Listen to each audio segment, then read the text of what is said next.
prepared in season and out of season. Correct, rebuke, and encourage with great patience and careful instruction. Keep your head in all situations. Endure hardship. Do the work of an evangelist. Discharge all the duties of your ministry.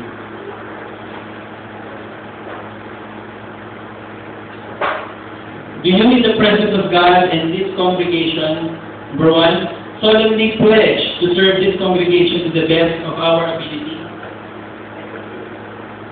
Like our Lord, determined to be a good minister of Jesus Christ, remembering that you have become not to be served, but to serve, and to keep yourself in true devotion to your high calling, to practice daily the faith you profess, administer the ordinances in purity, proclaim the truth with love, and endeavor to lead these people in the ways of Christ the Lord.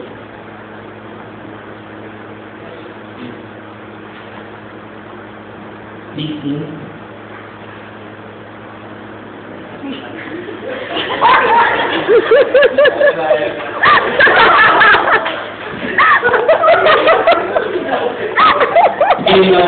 We will be installing our leaders.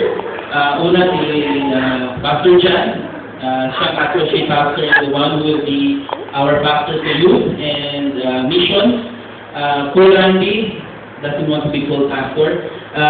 Will be the one who will be installed in the area of worship. And Pastor Tom,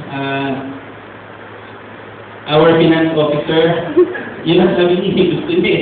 So, we will be installing him on that area, and all of us will be helping one another to serve the church, to serve God, number 1, to serve the church, number 2. So, let's pray. Lord God, we thank you for your calling. We thank you, Lord, because you made your calling clear to among us, so that we can obey, because that's the desire of our hearts, to be in total obedience to you alone. And Lord, here are your servants, Lord Jesus, who will be my partners in leadership here in the church. Lord, just like what was said, and just like what we have made in a covenant, Lord, we are all here, not to be served, but to serve, Lord Jesus. Lord, una, ikaw, Panginoon, ang dapat namin paglingkod ng Panginoon. At pangalawa, Panginoon, ay iyong mga tao, Panginoon. I just pray in everyone, Lord. Lord, thank you for their heart to serve. And Lord Jesus, again, we dedicate each and every one back to you. Lord, I pray for Pastor John as he leads us in the area of youth and missions, Lord Jesus. Thank you for Kuya Randy, Lord God, for his heart to help us in worship.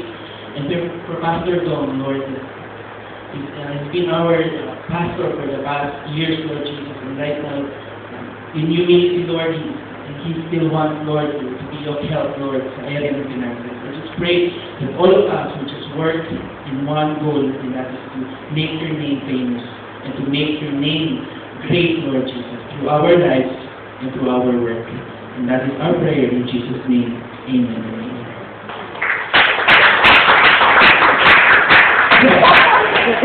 Buti na ang installation, walang renewal. Ito yung taon-taon. Sige po. Our Lord Jesus Christ, it is my honor and privilege to present to you Pastor John Copilenia.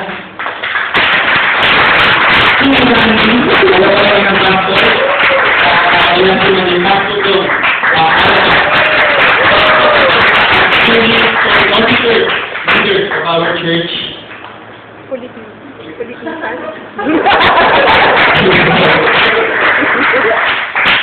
Okay.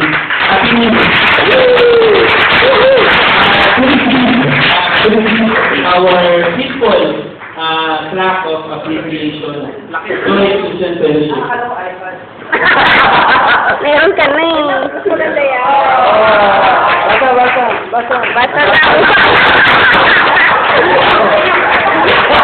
Kasi wala ko sa magkasahin eh.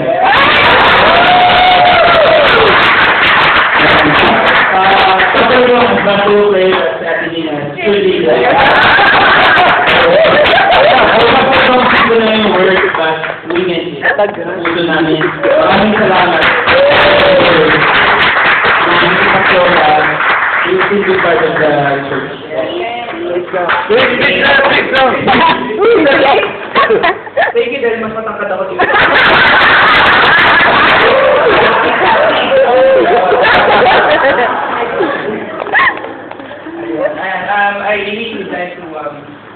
say my thanks to the church for your good support during my time as the head pastor of Joy Christian Fellowship. It's been 7 fruitful, wonderful years on my part. Parang ang bilis lang ng pangyayari. And this time is a time for us to carry on the greater vision, not the new vision. The Lord that is called Joy Christian Fellowship to be a ministry place, a place of refuge for people that are lost and are needy.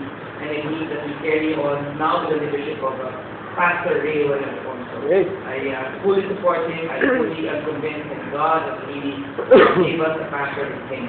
And we continue to just bring more glory to God. Amen.